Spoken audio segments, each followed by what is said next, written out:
कमलजीत सहरावत जी को 11 लाख रुपए दिए, उसमें से 1,11,000 रुपए हनुमान मंदिर के नाम देने का कार्य किया है। जोरदार तालियों के साथ उनका धन्यवाद और स्वागत। पश्चिमी दिल्ली से भाजपा लोकसभा प्रत्याशी कमलजीत सहरावत का आज दिचाऊ गांव की चौपाल में ऐतिहासिक स्वागत व सम्मान किया गया। दिचाऊ कला वार्ड से भाजपा की पार्षद नीलम कृष्ण पहलवान समेत समस्त दिचाऊ गांव वासियों 36 बिरादरी ने कमलजीत सहरावत को 11 लाख रुपए की राशि भेंट कर सम्मानित किया गया। चांदी के मुकुट, फूलों, नोटों की मालाएं और बुके देकर जोरदार स्वागत अभिनंदन किया।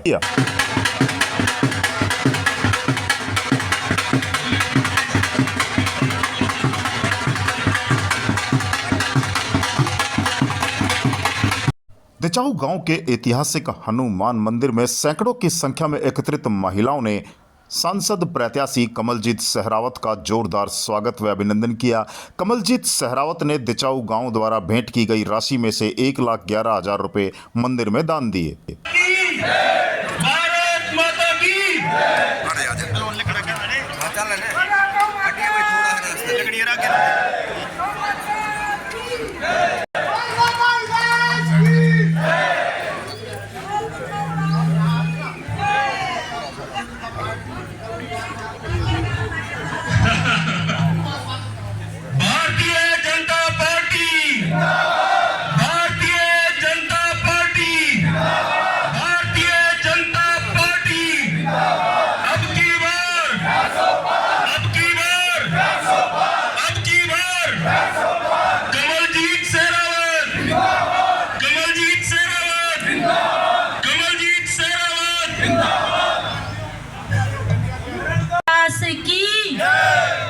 दिचाऊ गांव की 36 बिरादरी की आप सबके कुल देवताओं की आज दिचाऊ गांव की इस पावन भूमि पर सबसे पहले हमारी बहन कमलजीत का दिचाऊ गांव की तरफ से पधारने पर बहुत बहुत हार्दिक धन्यवाद और स्वागत।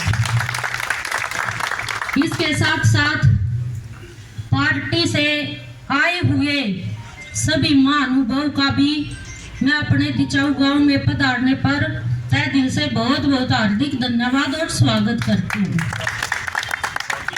जैसा कि आप सबको पता है, सभी वक्ताओं ने अपनी बात बड़े अच्छे ढंग से रखी, लेकिन कमलजीत जी, हमारा गांव वो गांव है जिन्हें फालतू बड़बड़ बोलना तो आता नहीं, क्योंकि फालतू बड़बड़ वो बोलेगा जो ठाली होगा, है ना। लेकिन दिचाऊ गांव जिस दिन आपका ढोल खुलेगा रिजल्ट का, इतनी गारंटी गांव की तरफ तो मैं अपना दूं हूं कि दिचाऊ गांव कर देते नजर अपनी लोकसभा में नंबर 1 रहा है, हर नंबर 1 रहेगा। पाछा हटने की आदत नहीं है। तो मैं आपके माध्यम से पूरे गांव की तरफ से पूरी पंचायत को, मेरी मातृ शक्ति को एक ही अपील करती हूँ कि देखिए, हमारा दिचाऊ गांव सबसे बड़ा सौभाग्यशाली है। ज्यादा लंबे उदाहरण मैं दूंगी नहीं। गत दिनों हमारे अमित शाह जी ने पूरी दिल्ली में एक ऐसा दिचाऊ गांव था जो ऑनलाइन उद्घाटन किया, क्योंकि दिल्ली में क्या और कोई गांव नहीं थे ना, लेकिन दिचाऊ गांव के जो विकास की डोर है, दिचाऊ गांव के जो भाईचारे प्यार प्रेम की डोर है, वो दिल्ली में ही नहीं हर जगह प्रसिद्ध है। और जब भी टाइम आता है पूरा गांव एक हो जाता है। और आप ये सब देख रहे हो, आपके प्यार में, आपके मान में, आपके सम्मान में एक आवाज पर मेरी मातृ शक्ति के साथ साथ मेरे पिता तुल्य बुजुर्ग युवा शक्ति सब आपके लिए इकट्ठा हुए हैं। और प्रत्यक्ष को प्रमाण की जरूरत नहीं होती। कोई भी एक घर खाली नहीं है जिसमें से कोई इंसान इस पंचायत में मौजूद ना हो। तो मैं आप सबसे यही अपील करती हूँ कि 25 तारीख को आपका एक एक वोट बहुत कीमती है। टाइम पर जाकर अपना वोट अवश्य डालें। और कमलजीत के साथ मैंने पिछले 10 सालों से हम दोनों बहनों ने इकट्ठा काम किया है। यकीन दिलाती हूँ गांव के विकास में कोई कमी ना तो आई और ना आगे आएगी। इन्हीं शब्दों के साथ आप सबका फिर से तहे दिल से बहुत बहुत हार्दिक धन्यवाद, स्वागत। जय हिंद। उपस्थित मेरे सभी सम्मानित बड़े बुजुर्गों के चरणों में मैं प्रणाम करती हूँ और उपस्थित मेरी मातृशक्ति और सभी भाइयों को नमस्कार करती हूँ। आपके बीच में पंचायत में लोकसभा प्रत्याशी के रूप में आशीर्वाद लेने के लिए आई हूँ, लेकिन ये कहना चाहती हूँ कि आज जिस स्थान पर मैं पहुँची हूँ ये सिर्फ आप लोगों का आशीर्वाद और मेरे क्षेत्र में, क्योंकि मटियाला चुनाव लड़ा था लेकिन ये पूरे क्षेत्र में मेरा आना जाना रहा, तो आप लोगों का आशीर्वाद और आप लोगों ने जो अपनापन दिया उसी की वजह से मैं आज यहाँ पहुँची हूँ, वरना मेरी कोई औकात नहीं थी कि मैं लोकसभा का चुनाव लड़ पाती। आप लोगों ने जो चाहा, जो आशीर्वाद दिया, वही कहीं ना कहीं प्रधानमंत्री नरेंद्र मोदी जी तक पहुँचा है। और प्रधानमंत्री जी इस बात के लिए जाने जाते हैं कि कोई बात उन तक पहुँचती है तो वो उस बात की पूरी तह में जाते हैं और तह में जाने के बाद वो फैसला लेते हैं। तो ये बात उन तक पहुँचाने के लिए मेरी कोई लेवल नहीं था, तो अगर ये बात उन तक पहुंची है तो क्षेत्र की जनता की बात पहुंची है। मेरा कोई बहुत बड़ा पॉलिटिकल बैकग्राउंड नहीं है। मेरे फादर बैठे हैं, एयरफोर्स में हैं।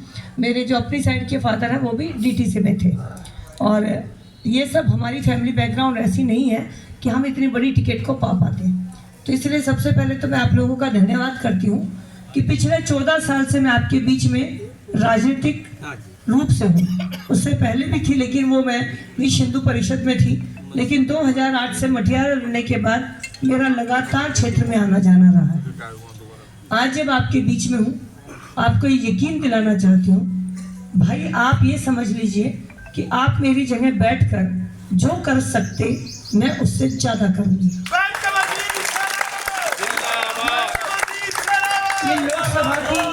ये लोकसभा की सीट पे आप ये मान लीजिएगा कि यहाँ बैठा हुआ हर व्यक्ति, मेरी हर माता, हर भाई, हर बुजुर्ग जा रहे हैं। आपको मुझसे मिलने में कभी कोई दिक्कत नहीं होगी। आप एक फ़ोन करेंगे, मुझे बुलाएंगे, आप आना चाहेंगे, जैसी आपकी मर्जी होगी आप आ सकते हैं। और किसी भी समस्या को हल करने का मैंने अनुभव सीखा है कि सबसे पहला जो कितनी भी बड़ी समस्या हो, हल सिर्फ एक बात से शुरू होता है कि उसको सही तरह से चर्चा करके रिप्रेजेंट करना। तो मैं आपकी बात को समझकर उचित स्थान पर रिप्रेजेंट करूंगी, ये मेरा आपसे वचन है, वादा है। और उसके लिए मैं आगे कोशिश भी करूंगी। इससे आगे का वचन इसलिए नहीं दे पा रही हूँ क्योंकि वो वचन मुझसे आगे वालों को देना है। लेकिन आप जहाँ चाहेंगे कि हमें जाना है, उस दिन तो मैं एक प्लीडिंग अथॉरिटी के रूप में थी। जब आप गए हैं I was the same as you, लेकिन अब मेरी अथॉरिटी थोड़ी सी बड़ी होगी। मैं 2017 में निगम का चुनाव लड़ी, पार्टी ने मुझे दिल्ली का मेयर बनाया। मेयर बनाकर जैसे ही मैंने अपनी कुर्सी संभाली तो उसी समय प्रधानमंत्री नरेंद्र मोदी जी ने एनर्जी सेविंग अवार्ड अनाउंस किया पूरी इंडिया के लिए। मैंने जैसे ही वो अनाउंस हुआ अपने डिपार्टमेंट को बुलाया कि हम इसमें क्या कर सकते हैं। मेरे डिपार्टमेंट ने कहा कि इसके अंदर एनर्जी सेविंग करनी है, तो हमारे पास 2,70,000 सोडियम लाइट थी जो पीले रंग की आपकी रोड्स पर होती थी। उन्होंने कहा कि हम इसको एलईडी में बदल सकते हैं लेकिन पैसे नहीं हैं। तो मैंने उनसे कहा कि आप मुझे बताइए, मुझे फाइल दीजिए और मैं एक बार आपके साथ चर्चा करती हूँ। आप यकीन मानिएगा, EESL कंपनी है गवर्नमेंट की, एक प्राइवेट लिमिटेड फर्म है, गवर्नमेंट के शेल्टर में काम करती है। मैंने उनके चीफ से बात करी। मैंने उन्हें कहा कि साउथ दिल्ली म्यूनसिपल कॉरपोरेशन के पास बहुत पैसे नहीं हैं, लेकिन आप हमारी 2,70,000 सोडियम लाइट को जब एलईडी में बदलोगे तो हर महीने हमारे 68 करोड़ बचेंगे, क्योंकि बिजली का बिल बहुत महंगा देना पड़ता था। वो 68 करोड़ रुपए हम आपको हर महीने दे देंगे और आप थोड़े से ब्याज पे हमें ये पैसा दे दो। और आप हमारी बात को उन्होंने समझा और माना, और हमने बिना एक भी रुपया खर्चे साउथ दिल्ली की 2,70,000 सोडियम लाइट को एलईडी में बदला। और उस समय के राष्ट्रपति महामहिम रामनाथ कोविंद जी ने आपकी बेटी, आपकी बहन को भारत में प्रथम आने पर अवार्ड दिया। हाथ में कुछ भी ना था, कोई पैसा ना था, फिर भी जो काम करा क्योंकि सोचा कि इसका रास्ता क्या हो सकता है। जब मैं कॉरपोरेशन में काम कर रही थी, मेरी पार्टी और मेरे कॉरपोरेशन दोनों का मुझ पर बहुत भरोसा था और उस भरोसे की वजह से ही मुझे यूनाइटेड नेशन में कॉन्फ्रेंस में इंडिया को रिप्रेजेंट करने के लिए भेजा गया। किसी भी मेयर के लिए पूरे भारत के बहुत सौभाग्य की बात होती है अगर वो वहाँ जाता है। मैं एक बार गई, दूसरी बार मेरा इनविटेशन यूनाइटेड नेशन वालों ने भेजा और मेरे भारत को मुझे ही भेजना पड़ा, तो मैंने अपने मेयर काल में 2 बार यूनाइटेड नेशन को संबोधित किया। और सिर्फ संबोधित नहीं किया, वहाँ से मैं कुछ प्रोजेक्ट भी सैंक्शन करा के लाई। मैं आपको ये कह सकती हूँ कि काम कराने की इच्छा है। मेरे वार्ड में 2 स्कूल बने हैं, कंबराही में, एक पोचरपुर में। भाई आप जाकर देख सकते हैं, कोई भी बाल भारती और डीपीएस की बिल्डिंग उससे कम है, मेरे स्कूल उससे बेहतर है। मेरे अपने गांव के सभी यहाँ बैठे हैं, सबको ये पता है। हमने अपने गांव में कम्युनिटी हॉल बनाया, तो वो कम्युनिटी हॉल में पूरे एसी हैं और पूरी बहुत शानदार, जैसे बैंकेट हॉल में लाइट लगती हैं वो लगी हुई हैं, और मात्र 10,000 रुपये में वो कम्युनिटी हॉल बुक होता है। और भगवान ना करे कोई दुख की घड़ी आ जाए, कोई क्रिया है, 17वीं है, 13वीं है, तो सिर्फ 1,000 रुपये में बुक होता है। ये काम करने के साथ साथ अनेक काम किए हैं। जब मैं आई तो मैंने देखा कि हमारे कबाड़ से भरे हुए हैं स्टोर। मैंने वेवला खानपुर देखा, मेयर के नाते मैंने पूरी साइट विजिट करी। जब देखा तो वहाँ कबाड़ भरा हुआ था। उसी टाइम पे स्टार्टअप की कुछ कंपनीज के मैंने आर्टिकल्स पढ़े। उन बच्चों ने बताया था कि हम वेस्ट टू वंडर के लिए कुछ काम कर सकते हैं। हैदराबाद की टीम थी। मैंने उस आर्टिकल को पढ़कर उनको मेल भिजवाई, उनको दिल्ली बुलाया, उनके टिकट का खर्चा दिया और मैंने कहा कि मेरे पास एक कबाड़ पड़ा है, पुरानी रेहड़ी, गाड़ी, इस तरह का सामान, हम इसका क्या कर सकते हैं। और उन्होंने प्रोजेक्ट दिया कि हम इस कबाड़े से सुंदर मूर्तियाँ बना सकते हैं। और मैंने ताजमहल, पीसा की मीनार, एफिल टावर, 7 अजूबे जो विश्व के हैं, उनको बनाकर एक पार्क बनवाया निजामुद्दीन में, जिसका नाम है वेस्ट टू वंडर, कबाड़ से सुंदरता। और आज अब गूगल पे आप चेक करेंगे ना, तो उस पार्क में रोज 10,000 से लेकर 50,000 लोग देखने के लिए आते हैं। तो जहाँ पैर रखने की जगह मिल गई ना, वहाँ मैंने कोई कसर नहीं छोड़ी। भाई सुखचैन ने एक बात कही, गरीब का ध्यान रखना। मेरी दादी बिंदापुर की थी, नंगली की मेरी चाची हैं। मेरे पापा डीटीसी में थे। दिल्ली जब आए पहले, क्योंकि दादी बिंदापुर की थी तो यहाँ आना जाना था, डीटीसी में लगे तो नजफगढ़ में हेल्थ डिस्पेंसरी जो है, जहाँ 701 का बस स्टैंड था, और आज भी सैनियों का घर है बड़ा सा, मांगेराम सैनी और ये सब जो है, वहाँ पर मेरे पापा किराए पे रहे थे। उसके बाद हमने उत्तम नगर में मकान लिया और मैं उत्तम नगर में पैदा हुई। उत्तम नगर में जब मैं पैदा हुई तो उत्तम नगर में कुछ भी नहीं था। और जो गरीब की बात कही ना, तो मैं कहना चाह रही हूँ, जब यहाँ से 701 पकड़नी पड़ती थी ना ओचंदी जाने के लिए, वो 701 में जैसे ही बस दिखती थी ना, और फिर वो मुड़कर आती थी, आप सबको ध्यान होगा। तो वो जब बस मुड़कर आती थी तब तक सुखचैन भाई ऐसे तैयारी करनी पड़ती थी जैसे कि मतलब युद्ध जीतना है। और मेरी माँ मुझे खिड़की में से अंदर फेंकती और मैं सीट पे कब्जा करती, केले रखती, क्योंकि केले भी नजफगढ़ ही मिलते थे और चंडी बॉर्डर पे केले नहीं मिलते थे। मेरी मौसी वहाँ पे थी अपना छिनोली में, और मेरे मामा नरेला थे, तो वही बस सूट करती थी। और उस 701 बस में सीट ओटना, आज मैं ये तो नहीं कहूँगी लोकसभा, लेकिन निगम पार्षद की सीट के बराबर था। क्योंकि 1.5 घंटे का रास्ता, खड़े खड़े पैरों में तो धक्के इतने। जब यहाँ से 817, मतलब आप जो बात कह रहे हो ना, उस लाइफ को मैंने जिया है भाई। मतलब उस कच्ची कॉलोनी में मैं रही हूँ जब घर के आगे गड्ढे खोद के हमने पानी उतारा। लेकिन भगवान की दया रही, पहले मेरे माता पिता बहुत अच्छे थे और बाद में मुझे ससुराल का परिवार बहुत अच्छा मिला, जिन्होंने मुझे आगे बढ़ाया। तो जब आगे बढ़ी हूँ तो किसी ने कोई ऐसी ऊपर से कोई ताकत नहीं थी, परिवार का एक साथ और अपनापन था। और आज भी पॉलिटिक्स में कोई बहुत बड़ी ताकत मेरे साथ नहीं है, जो है वो आप लोगों का आशीर्वाद है। बहुत ज़्यादा पॉलिटिकल स्पीच नहीं करूँगी क्योंकि मुझसे पहले सारी बात हो गई। हमारी भारतीय जनता पार्टी की पूरी टीम यहाँ पर है। बहन नीलम जी हैं, भाई सतपाल जी हैं, भाई राजदत्त जी हैं, हमारे मामा रणबीर जी हैं, हमारे अंकल हैं, और साथ में हमारे जिलाध्यक्ष रमेश शोखंदा जी हैं, आज मुझे विशेष रूप से आशीर्वाद देने दिल्ली प्रदेश के हमारे अध्यक्ष विनोद सहरावत जी आए, उनका धन्यवाद है। साथ में रणधीर जी इस लोकसभा के प्रभारी हैं, बाकी भाई भी अभी यहीं पर थे, जसवीर जी हैं, पूरी भारतीय जनता पार्टी की टीम, वेदवती जी है। मैं जिनका नाम नहीं भी ले पा रही, मैं उनके बिहाफ पे ये भरोसा कर रही हूँ, दिला रही हूँ आपको, ऊपर मैं अग्रसर नहीं छोड़ूंगी और नीचे ये नहीं छोड़ूंगी। अब यकीन मानिए। और आपने जो कहा ना जी कि एक अलग ही रूप नजर आ रहा है, ये रूप आपकी सेवा में हमेशा नजर आएगा। हमारे मनभेद कितने भी हों, लेकिन जहां बात आप लोगों की आएगी ना, तो ये टीम आपको मुट्ठी नजर आएगी जी। ये टीम इतनी लड़ जाएगी आप लोगों के लिए, क्योंकि इतना काम करना है कि सब मिलकर ताकत लगाएंगे, तब जाकर बात बनेगी। कहीं कहीं हमें आपकी भी जरूरत पड़ेगी।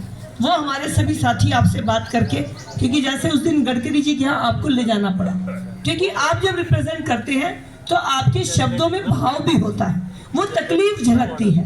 इसीलिए कहीं कहीं हो सकता है हम आप लोगों को भी ले जाने के लिए बोले।